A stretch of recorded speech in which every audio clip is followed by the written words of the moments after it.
দুনিয়াতে যত অদ্ভুত অদ্ভুত প্রশ্ন সব আপনি মুসা আলাইহিস সালামের মাথা থেকে পাবেন। বিভিন্ন বিষয়ে আল্লাহরে প্রশ্ন করতেন। সাইয়েদনা মুসা আলাইহিস সালাম আল্লাহরে বললেন, আল্লাহ আপনি আমার এমন একটা জিকির শিখাইয়া দেন যে জিকিরটার শব্দ আপনি আর আমি ছাড়া কেউ জানবে না। দিনে রাতে সব সময় এই জিকির আমি করব, আপনারে ডাকবো, কিন্তু শর্ত হলো এই জিকিরটা জানবে শুধু আপনি আর জানবে শুধু আমি। আল্লাহ বললেন, মুসা পড়ো লা ইলাহা ইল্লাল্লাহ।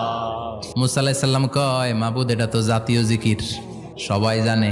আমি তো চাইছি এক্সেলেন্ট একটা জিকির, কারো কাছে নাই, শুধু আমি জানবো আর আমি পড়বো। আল্লাহ বললেন, মুসা এই লা ইলাহাকে যদি এক পাল্লায় রেখে দাও, তাম বিশ্ব, সাত আকাশ, সাত জমিনটারে তুলে যদি তুমি আরেক পাল্লায় রেখে দাও, লা রাজাহাত কাফাতু লা ইলাহা ইল্লাল্লাহ, মুহূর্তের মধ্যে লা ইলাহার পাল্লা ভারী হয়ে যাবে। ও মুসা, তুমি যতই এক্সক্লুসিভ জিকির চাও, লা ইলাহার চেয়ে দামি জিকির আমার কাছে নাই।